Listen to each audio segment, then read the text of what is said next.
Okay, Dr. Johnson, if you would please give us an update on what's happening there with the coronavirus. Well, just a real quickie. Basically, we've been pretty blessed as a county to have fairly low numbers of COVID-19 patients. As of yesterday's health department numbers, there were 61 cases in Bradley County. The other thing is that our testing levels have been pretty good. We've had 1,330 tests turned in to the health department, which is most of them. The other thing I would say is that Tennessee as a state is running well ahead of most other states in percentage of people tested.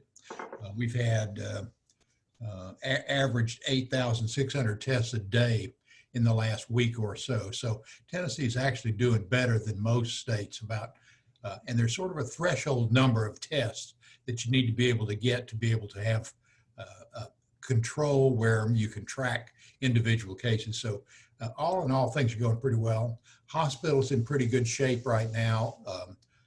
Elective surgery has reopened on a slightly limited basis, although it's about 2/3 of the pre-COVID numbers. Hospitals have to watch supplies real carefully. We're in adequate shape right now, but that's a day-to-day, week-by-week kind of an issue. So all in all, I think compared to a lot of places, we're in pretty good shape. So that's about where we are right now. Thanks. Questions from anybody? I'll be glad to answer. Bill, last week, Philomena and I got tested at the public health department. They're open 9 to 12, Monday through Friday. And there were a few ahead of us, some friends of ours that we all came back negative, but it's real easy to do. And it just takes a couple of minutes to go through and they were result for back in 24 hours. Correct. I don't know about the mobile testing schedule. You'll have to check that good website, which again is tn.gov. And you can kind of come up with those schedules. Even if you've not been sick, being tested is a reasonable thing to do, just because it helps in trying to work out countywide tracking across the board. And the number of asymptomatic cases across the country has been fairly remarkably high. So I think testing's a good idea, even if you're healthy. Again, Dr. Johnson, you said there were 60. Is that how many active cases are there right now in the county? I think, don't hold me to this, that there are 2 in the hospital right now. There have been 61 total cases. Yeah. The way the health department reports it is they report it as total cases, recovered cases, but the recovered numbers require, I think it's 3 weeks post positive test and no symptoms. That lags way behind.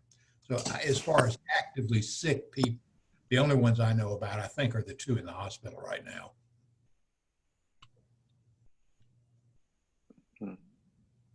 Anything else?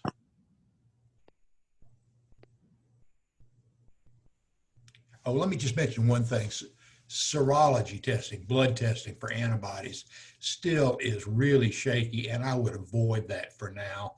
The FDA is still trying to sort out which companies, which specific test is going to be the worthwhile test. So that really doesn't have any role yet in management. So I just avoid that for the time being.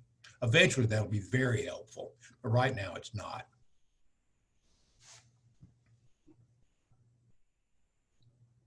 Thank you so much, Dr. Johnson. We appreciate it. We appreciate all that you do. Thank you. All right, at this time, I'd like to welcome Mayor Davis here, and we're going to hand it over to you. Thank you. Can you hear me now? Yes, sir. I feel like I'm at McDonald's. Can you hear me now?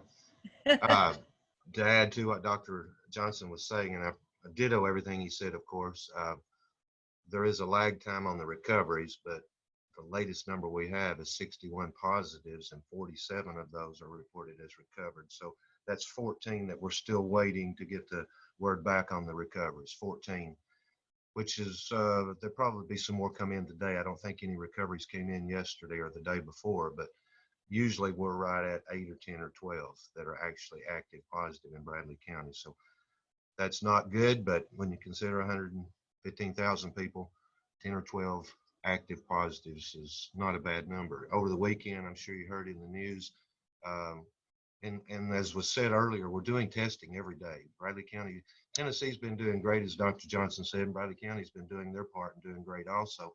We've been testing every day at Tenova and at the health department. Um, the health department's been doing 150, 200 a week. Last Saturday, we did 300 at the mega site at Ocoee Middle, or at Cleveland Middle, I'm sorry. Um, and to give you an idea of the percentage, out of 300, 3 came back positive. So that's what, 1%. 1% are testing positive. So that's been pretty much the trend all along too. So our numbers will continue to go up because we're continuing to do testing, and actually more and more of it as more and more people are seeing the need to do it, as Dr. Johnson said. Also, as was said earlier, I encourage people, if you want to do it, you don't have to have symptoms. It takes about a minute to do the drive-through, and it's absolutely free. You can drive through the health department any day, Monday through Friday. Don't think they're doing Saturdays on a regular basis, but Monday through Friday, 9 to 12, it's free. It doesn't take long, and the results are coming back very quick. So just to add that to what Dr. Johnson was saying, our numbers still are looking good. We've continued to be fortunate. I hesitate to say that in a way because I don't want to cause it to start going up. But someone said yesterday, well, we're up to 61 now. What's happening? And I said, well, we're testing more and more. So the more we test, the more we're going to get probably. But as long as the percentages stay good, it's still looking pretty good. Cheryl had asked me to speak, and I got to say, I have a lot of these meetings, and every time I do one of these meetings, the screen is different. So I apologize for not being able to get my ugly face on there at first, but the screen's different every time. The mute button's in a different place today on your Zoom than it was the one I did yesterday. I've had a lot of meetings, but I've never spoke to a group like this by way of Zoom or WebEx or anything. So this is a new experience for me for sure, and we're all going through lots of new experiences now. But Cheryl had asked me to speak about both COVID-19 and the tornadoes. I'm going to go to the tornadoes first, if that's okay. And please, I watch TV like you do, and they talk over each other, they interrupt each other. You almost have to in these situations. So I welcome it. If you want to interrupt me and ask a question, just interrupt, and I'll stop and try to answer your question, okay? Because I don't think this is a good setting for a speech per se. But I wanted to talk about the tornadoes, go back over it. Some of you may have seen the destruction that occurred on April the 13th. We encourage people to stay away. So unless you volunteered, you may not have seen. But massive destruction in Bradley County in a very less influential part of town. It's been kind of aggravating to me that the news media keeps showing Chattanooga, and they did have massive destruction down there. They had loss of life. We were very fortunate. No lives were lost, only except for one person. They were all minor injuries. But if you've been through there, it's amazing how that's the story. I don't know how people didn't get killed. I could talk for hours and hours about some of the stories that night and the very next day. But one in particular, the next morning I was walking through the neighborhoods. And, you know, politics is weird. I've had people say, well, I haven't seen you on the news. I haven't seen you doing this. I haven't seen you doing that. While people were getting their pretty faces on TV, I was walking through the neighborhoods, and I've done that almost every day since the tornadoes, talking to the people, finding out what their needs are, how we can help, that kind of thing. The very next morning after the tornadoes, I was standing on the side of the street looking at it. It looked like a pile of debris that had been purposely piled up. And after you looked at it and walked around, you could tell that a house used to be there. And then if you keep looking, you could see where a trailer used to be, you know, the outline of a trailer. But it was all in one pile. You can see the holes where it had actually pulled the tie downs out of the ground. And I'm standing on the side of the street looking at all of this, just amazed that we were reporting nobody had been killed. And one of the emergency workers walked up and he said, that is the very pile that we pulled 2 out of last night. And all they had was minor cuts and bruises. We only had one serious injury, and that was a broken hip. And he was actually laying in the yard where he had crawled out of one of those piles of rubbish and did have a broken hip. I haven't heard from him lately, but I assume he's doing good. But that was the most serious injury we had. So because of that, we haven't received a lot of news coverage. That partly because of that, and partly because this is I don't know how the politically correct way to say it is, but it's a lower socioeconomic section of our community. But as I've walked around talking to the people, you know, we had volunteers brought in food. Volunteers have been great during all this, but we had food available and everything. And I would walk around and see these people and, you know, tell them that there's food down the street, just walk down there. There's showers down the street, just walk down there. It was amazing how this particular group of people, they weren't asking for anything. You had to tell them to go do it. Not once have I been asked for a dime. I'll tell you a quick story there. One day I was walking around and I've been giving out Walmart gift cards to these people, and they act like it's $1 million when it's really just a $100 gift card. I've had people try to hug me. I've had people start crying. One day I was doing that and I got in my car and headed back to the office, and I get across the railroad tracks over in the Lee University area, and there's a guy on the side of the street that at the stop sign comes up to my car asking for money for cigarettes. I just wanted to punch him out. I had been in the neighborhood, what I call the war zone, where these people had lost everything they had. They didn't have much, but they'd lost everything they had, and they hadn't asked for a dime. And then I get across the railroad tracks, and here's a guy bumming money for cigarettes. We could go on story after story. One day I was walking around, I walked up to this house, and you could tell it was still a house. The walls were still there, the roof was gone, and I don't know why I asked, but I walked up to the door and I said, "Is anyone here?" And the lady walked out. This was 2 days after the tornadoes, and a lady walks out. My screen went blank. I don't know what happened. Anyway, and I asked her, I said, "Ma'am, why are you not at the motels? We're providing motels. You know, immediate housing was our first concern." And thanks to the Red Cross and Salvation Army and everyone, we were able to get everyone in that wanted to go in motels. And at one time we had about 150 people or so in motels. And the good news there is, as of last Friday, the report I got back from Red Cross was that everyone had they had found housing of some kind, either friends or relatives, or sometimes they had helped them get apartments. So everyone was out of the motels as of last Friday. But for 2 or 3 weeks there, we were providing housing, motel rooms were being provided for about 150 people. The volunteers have been great. They showed up by the hundreds the first day or two. Doing this kind of thing during COVID-19 has been a new experience also, because it's been almost impossible to adhere to the guidelines that I am out here pushing on a daily basis, but it's been impossible to do it in these circumstances. But the volunteers have been great. They've piled things 6, 8 feet high along the streets. And as of yesterday morning, the trucks started hauling the debris away. And it was a wonderful sight to see those trucks coming out of this area on the way to, we're taking the burnables to a burn pit like we did in 2011. And then we're taking the other debris from the houses and so forth to the landfill. So my guess is about 12 loads, and these are huge trucks, 12 loads of debris was hauled out of there yesterday. That will probably take 2 or 3 weeks to finish up. But getting this first wave of debris off of the streets is important, because there's a lot more debris that's not on the streets yet that they had nowhere to put it. So we're trying to get the streets cleaned off, and then we'll be asking them volunteers to come back in and help us again get more debris to the streets. We can only pick it up if it's on the right of way. So that's ongoing. It took some time. We learned in 2011, if we're going to get FEMA reimbursements, we've got to dot every I and cross every T. We've been doing that. We began the bid process while we were waiting on the declaration. I was quoted in the paper saying it took days to get the president's signature. It wasn't the president. It took a long time to get the state, because they wanted all of the county's information at one time. We turned ours in days and then waited days for the other counties to get theirs in. And once the governor received everyone's, then it was turned into the president and signed the very next day. So we got that declaration. But in the meantime, we had already began the bid process, and bids were approved last week and open, and the contract signed on Friday. And so the work then began yesterday. So all of that's going well. As far as I know, everyone does have housing at this point. Now we're to the point where we'll probably be looking at setting up the long-term recovery organization like we did in 2011, because long-term needs are going to be the issues. Many of these people don't have insurance. Another story, I was on the street one day, and I met a lady on the street. She wasn't at a house, and I asked her, I said, "Where are you staying?" And she said, "I'm staying in the storage building."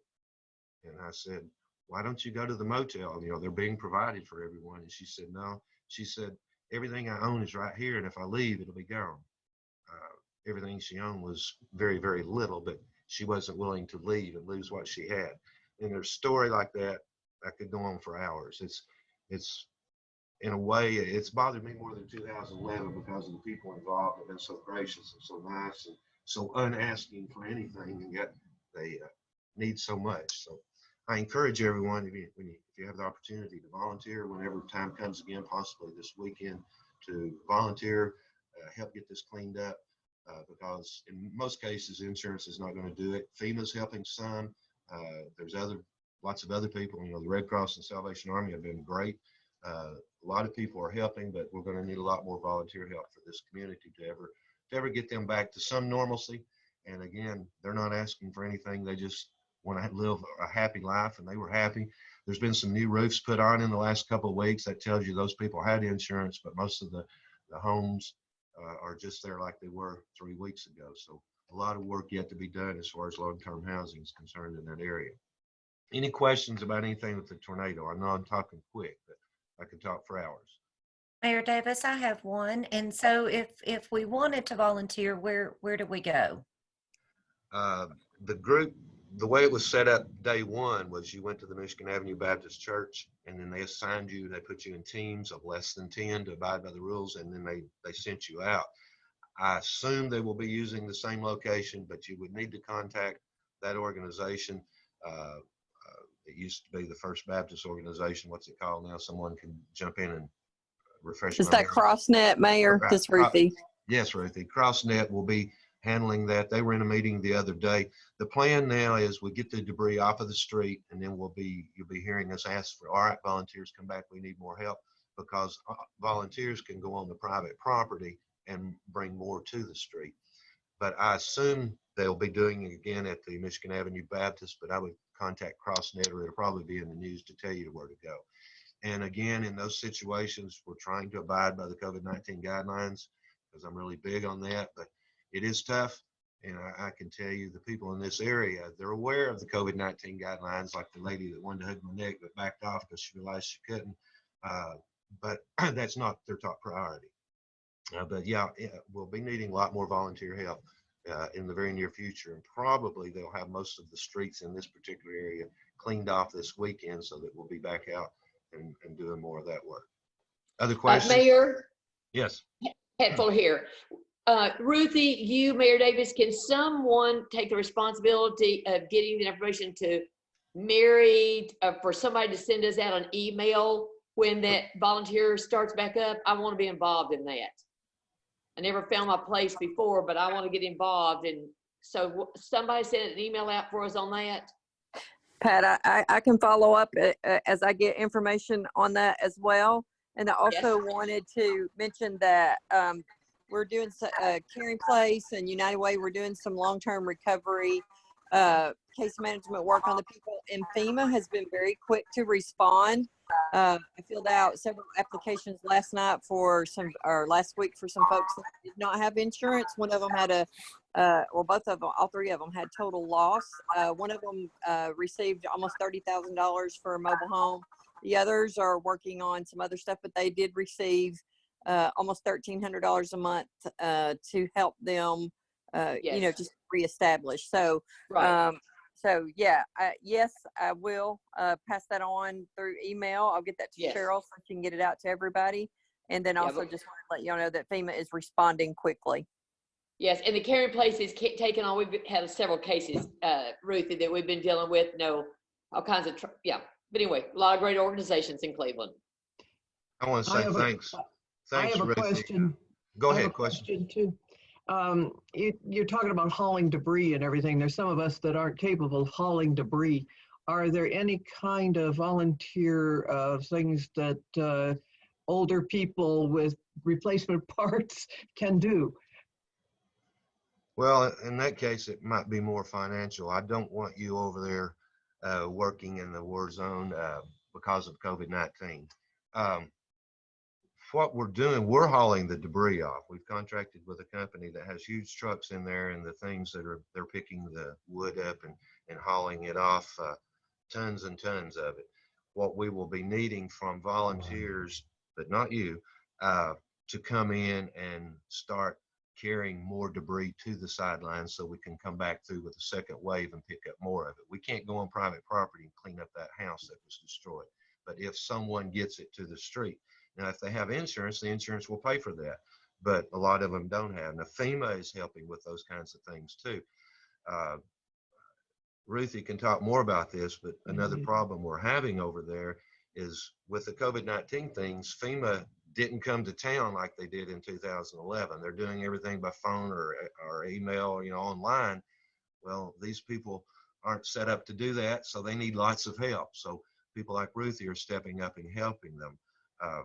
The story the other day, Ruthie, where the guy said that he got a check from FEMA, but it was $1,200 and he couldn't rebuild his house for $1,200. And I think, Ruthie, that we came to the conclusion he had received his check from the federal government, that $1,200 that went out, and that wasn't a FEMA check, but he was thinking it was.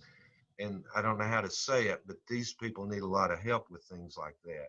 And then in addition to that, they're not asking for help to start with. We're having to tell them to go do this and go online. Telling some of these people to go online and apply for help, you can imagine.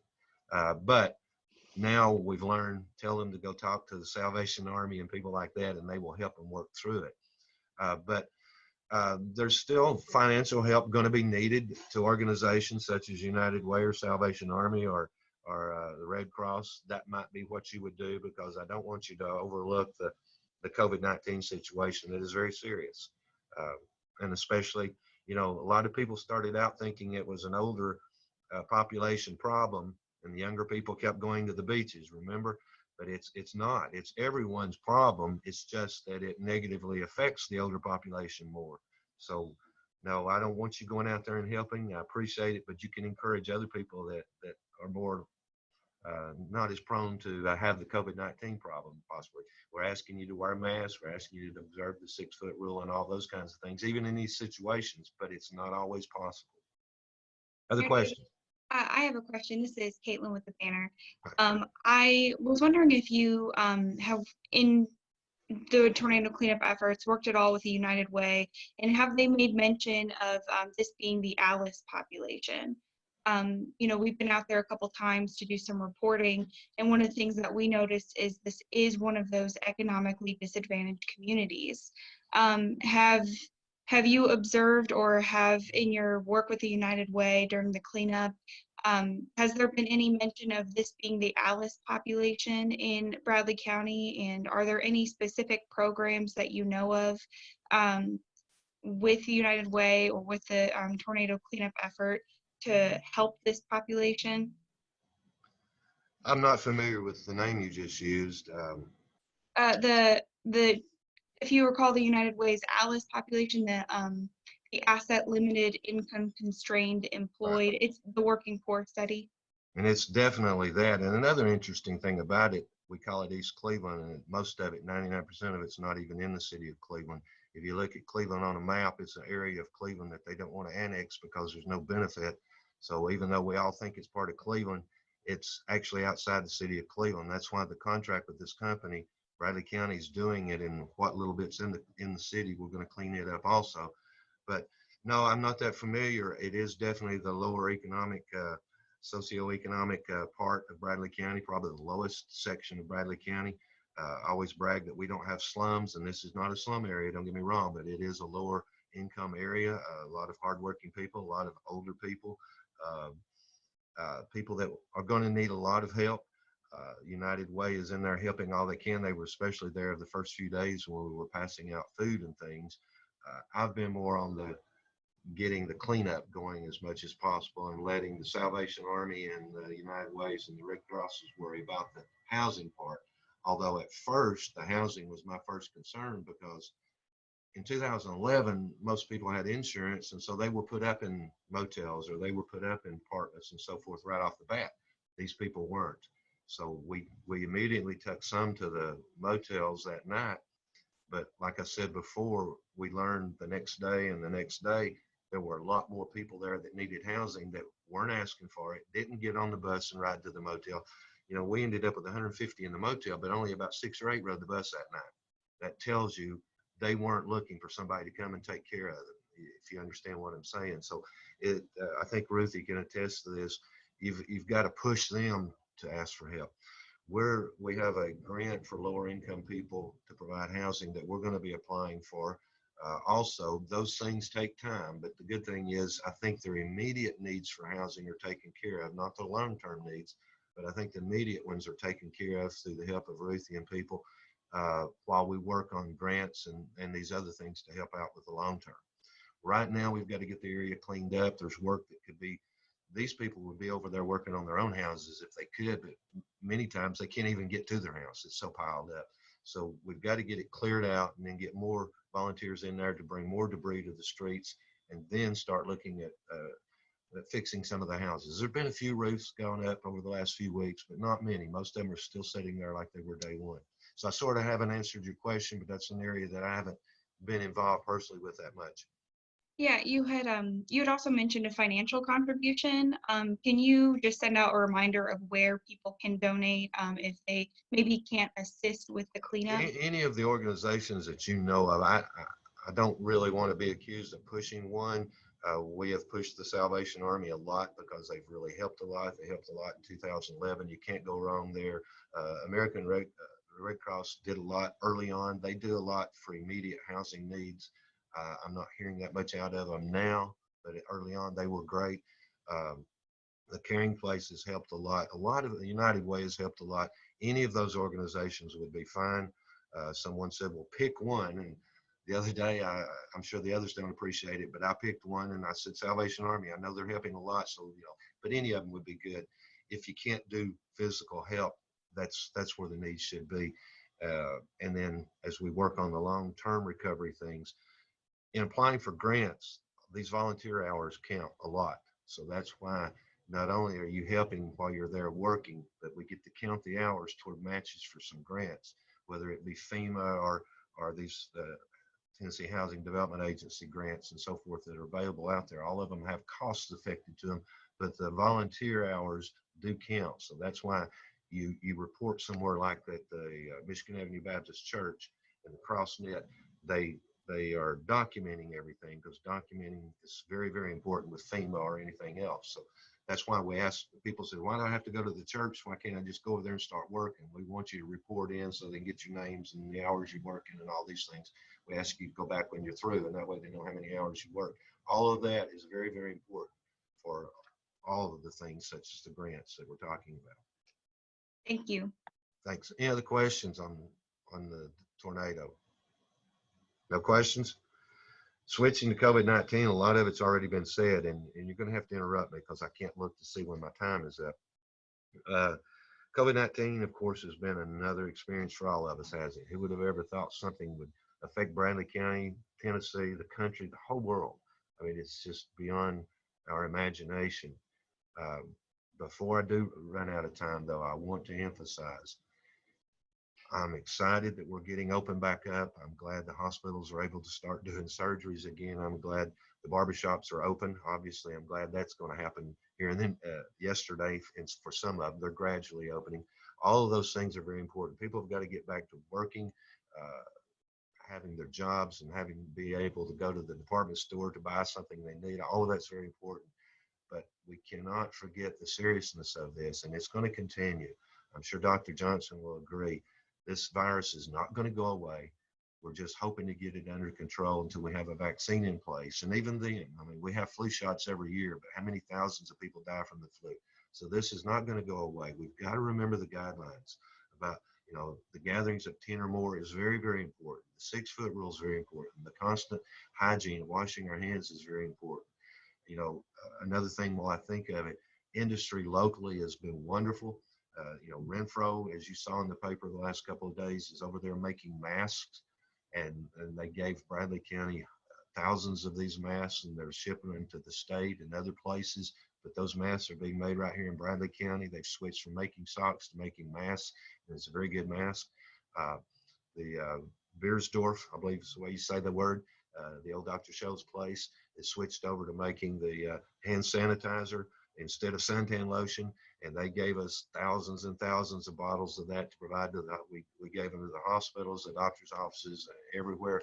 So our local industry is stepping up And that's happening all over the country. You hear on TV, but it's happening right here in Bradley County. So I can't say enough about those kinds of people and the help they're doing with this fight of COVID-19. But I just want to encourage people as things get back to normal. Traffic yesterday was awful. People are out and about and going shopping and going to work and things, and that's great. But don't forget the guidelines, please. Because the worst thing in the world is for this to spike back up and we have to shut back down. We don't want to do that. Bradley County government financially is hurting because of all this, just like everyone else. You know, the headline in the paper yesterday was a bad headline, in my opinion, but it was the truth. Our revenue's gone to pot like everyone else's, and yet we've got my office is in charge of paying bills, and we're paying bills right through the storm, so to speak, but the revenue's not been coming in. So we've all got these problems. We've got to get back to work. We've got to get back to some normalcy, but I don't know that we'll ever be back like we were before. We've got to remember the guidelines and get it under control, please. Any questions about any of that and how more direct to Bradley County questions if you want? Mayor, I know that I saw the newspaper article yesterday. Do you have reserve fund balances or reserves in some fund balances to anticipate what's coming up or the shortfalls? Yeah, we always have fund balances, of course, we're required to have. Do we have the amount we should have? We don't have what the state refers to as a rainy day fund. We have fund balances and we will get through it. Don't get me wrong. I don't want to get into politics, but the things that went on last year, if anyone would ever listen to anything I said, we got a tax increase, but we also had the lowest projected fund balance in the years I've been here. So we're in the year of that lowest projected fund balance, and revenues for the last 2 months have gone to pot, as I said in the headline, but basically, you know, courts have been shut down for 2 months and on and on and on. So revenue is not coming in. We're not even going to meet the budgets. And was that lower than ever fund balance sufficient? It'll be sufficient, but it'll be getting strained. I can tell you that. But we'll get through it. I don't mean to be talking gloom and doom here, but we've got some challenges. What I was telling the commission the other day, last year when you were set on raising taxes and you thought we had financial problems, in my opinion, we didn't, but this year we do. And a tax increase isn't the answer this year either, but we're just going to have to tighten our belts. It's going to be tough for everyone, just such as the businesses have been closed. We'll get through it. But so far, we're not getting those federal checks like some businesses are and like individuals are. Local governments have been left out of that. We're supposed to be able to handle it ourselves, and we will. But it's going to be tough is all I'm saying. We'll get through it. Other questions? And how much time do I have left?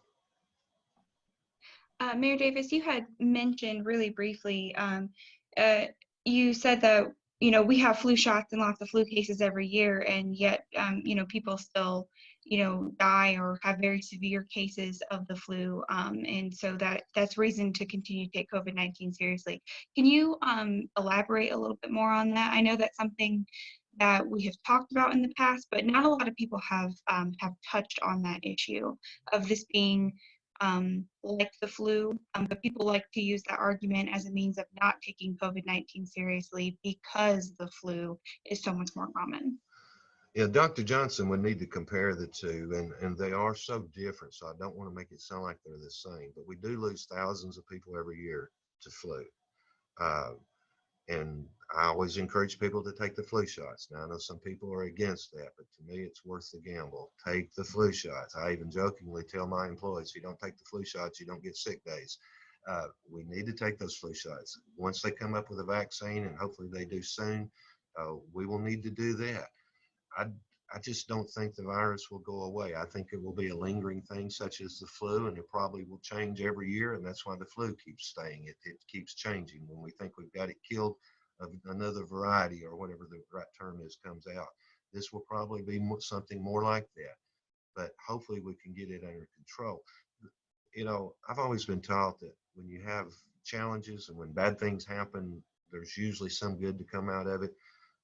As more people have been paying attention to the hygiene and those kinds of things because of COVID, our numbers of flu have also been down. And it's been said on TV lots of times that this may be a good thing overall, that it's made us more aware of these things, because we'd take the flu shot and we'd go on like nothing's going on, and then people were dying of it. But, you know, but I want to mention something on the COVID-19. If you've not had anyone In my opinion, we've been fortunate here, but have you had anyone in the hospital that was really needed to be in the hospital during this time and you can't visit them? It's an awful situation. Have you had anyone to die during this time and you can't have a funeral for them? It's awful. They say having it is awful, but you're less likely to have it, but you're more likely to be affected by things like that. And, I've had people in the hospital for weeks at a time and couldn't visit them. And, thinking if they died, I can't even visit them. And then I've had them to die and I can't even go to a funeral and those kinds of things. That's what's happened because of COVID-19. That's why it's so important that we remember the guidelines, we continue to abide by them, because we don't want to get shut down again. We've got to get through this, be able to, believe it or not, be able to have a funeral. Who would have ever thought we couldn't have a funeral? Be able to visit a loved one in the hospital, because they could die in the hospital all alone and we can't even visit them. Those are very serious things, and unless they've hit you, close to home, you don't think about them and you don't realize them. So that's why I'm glad we're opening up. We need to be opening up. We need to get back to business, both the county and private, but I can't say it enough. Remember the guidelines and please continue to abide by them. Thank you. Any other questions? And someone tell me how much time, if I have any time left. It looks like you got about 20 minutes if you 20 want. minutes. 18 minutes or so till 9. Well, I don't have that kind of time, but I'll answer questions as long as, I don't have that much more to say unless you have questions, but I'll be happy to try to continue to answer questions. I have a question. Just because I read Bill Snell's book about the Great Depression in Bradley County, and it said that because we had such an industrial base, it wasn't as felt, and it seems like even during this time that a lot of, most of the factories are still going, correct? It hadn't been any. So I was wondering if we're doing, just because of that, are we relatively better off than most of the other Tennessee counties? And have you seen any statistics that support anything like that? Most of that has continued. I've not seen the latest unemployment figures yet for Bradley County. We're hearing how big they're going to be across the country. You mentioned the Great Depression. In my lifetime, it was what I would call the Great Recession of 8, 9, and 10, if you recall. Many of us didn't feel the effects of that because Bradley County is different. We're better situated. We have more variety of industry. Dalton, when the recession hit in 08 and 09, Dalton was in a lot of trouble because everything had to do with homes, the building industry. We have a variety of industries, so usually one section of industry might be affected negatively, but the others keep going strong. So we didn't feel the effects in 8 and 9 as much as the rest of the country did. Our unemployment didn't get as high and so forth. The difference with COVID-19, though, and it's not industry, it's businesses. The sales tax is what's hurting the county, for example, and the schools. It's more business than industry, if that makes sense. And then the other thing of it is, it don't matter how big of a variety you have, COVID-19 is across the board. So, we've been fortunate, knock on wood. Some places have had industry that closed because of the outbreak. We've been fortunate with our nursing homes and our jails and so forth too, that I hesitate to even mention. We've been so fortunate in those areas, much more so than even nearby Athens, if you know what I'm talking about in recent news. So we've been very fortunate, but the overall effect more from the retail end than the industry end. In 2008 and 9, it was industry shutdowns in places like Dalton, and we didn't see the effects near as much here.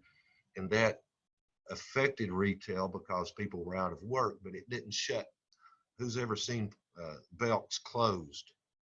It's never been closed before. And J.C. Penney, I'm sure the Walmarts and the Lowe's have loved it, but those businesses that had to close, and who's ever, all of the barbershops and the salons in town, it's amazing. All of those small, hopefully the federal money that is supposed to be getting out there will help them survive. But those are the things we're talking about this time, and Bradley isn't any better than another county or another state because a salon, it's nationwide. Now, some are opening up sooner than others, but again, I caution on that because I want to get opened up, but I want to do it systematically so that we don't see that spike again. And so I'm not answering your question, but it's just, it's entirely different, believe it or not. It really is. Hey, Other Mayor, questions? Mayor, Yes. first and foremost, I want to thank you for agreeing to talk to us this morning. For those of you, probably most of you don't know, but Mayor Davis lost his brother here recently. He was a good friend of my husband and I. And I can sympathize and empathize with what the mayor's saying about not being able to get into a hospital or a nursing home to see your loved one. So Mayor, our condolences to you. I know Fred was a great friend of Charles's, and he will definitely be missed by a lot of people. Also, Alan, next week, our program is going to be Doug Barry. So he can probably give us a more up-to-date, realistic facts, I guess you could say, about how this is impacting industry and the workforce. So Doug Barry will be our guest next week. That's right, Jim.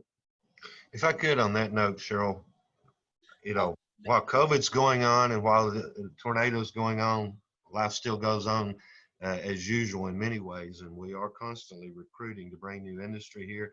I don't think you'll be able to have an announcement next week, but we have been very close on recruiting some new industry to Bradley County. COVID-19 sort of put a halt on all those kinds of things too, but there is some work. If we're recruiting a company from another country, they can't even fly here to see the property type situation. We're having to do all of that online too, and he can talk more detail about that. But those efforts are continuing, and we're very close on some. I think when the country gets open back up and those things are a little bit back to normal, we'll have some good news coming out of it on that too. So a lot of things are continuing as usual, the best we can.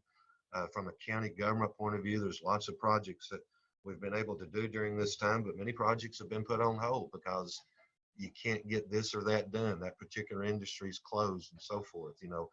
For example, with Volkswagen, that's the one that's been affected the most industry-wide in this area, and they want to open back up, but two things have happened. Car sales have stopped and the suppliers have shut down. So even though Volkswagen wanted to open, they have no suppliers up and running, and they also don't have a market right now. So that's been the biggest industry in our area that's been so much affected. Lots of others have too, but that's been the biggest one. If there's no other questions, yeah, go ahead. Okay, Mayor Davis, did we test all the all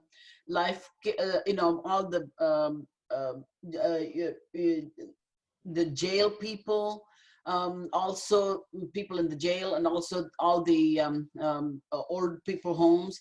Have we tested all the people for the COVID-19? No, as far as I know, that's not. Now, the federal government's next emphasis is on doing just that in nursing homes throughout the country. I can't speak for what they've done exactly here, but no, up until now, that's not the way it's been. As far as the jail's concerned, we've not gone in there proactively and tested, but they're sort of like self-quarantines, so it's a little bit different situation. What we've done is we've locked it down as far as you can't visit your loved one in the jail, and we're not letting the people in jail go out and work on the streets like past.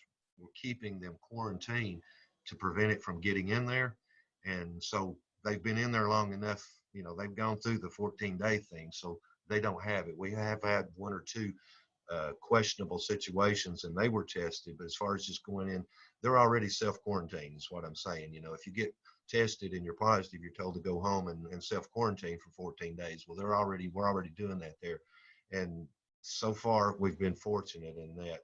I think with the, and it's a similar situation with the nursing homes, is we've got to keep people out. But again, what if it's your mom in the nursing home and she's at the point where she may live another year, she may live another week, and you can't go visit her? It's an awful situation, but that's the only way to prevent it. And you've still got employees that are going in and out, and they're being tested they're being tested, but not just every one of them, I don't think, is the situation. But those are very worrisome situations, both the nursing home and the jails. We've had the prison outbreaks. We've had several nursing home outbreaks. Just so far fortunate here.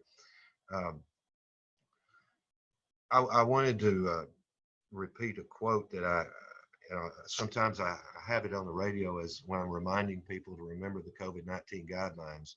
And, and I'm not a gloom and doom thing, but I do think that we're going to tend to forget those guidelines, and we need to remember them. The no gatherings one especially. I mean, I want to go have that gathering as much as anyone. I'd much rather be in person at your meeting this morning, but the gatherings, until we get this under control, is very important. But in my public service announcement on the radio, I mentioned the fact that someone once said, we cannot do all the good that the world needs. Now, follow me. We cannot do all the good that the world needs, but right now the world needs all the good that we can do. I must emphasize, we're all in this together, and we've got to continue to remind people that we're in this together, and we need to do our part and stay apart. It's as simple as that. That's not just a cliche. It's an important fact to remember. We're all in this together. Let's do our part and stay apart. Any other questions? If not, I appreciate you giving me this opportunity. I hope you could understand what I was saying, and it went fairly well. This is a new experience for all of us, but we're learning a lot, and we're changing our lives as we speak, aren't we? Thank you, Mayor Davis. Thank you so much for being with us today, and thank you for all you do for our county, and we Thank appreciate you, it. and thank you to all the volunteers, and we encourage more of it, okay? Yes. Let's not forget that if you will, just keep up with your volunteer hours. And Rick, thank you for sending yours yesterday. If you would, just keep up with those and get them to either myself or Lisa so that we can log those into DACDB. And then again, next week we do have Doug Beery. And so I hope to see you guys all next week.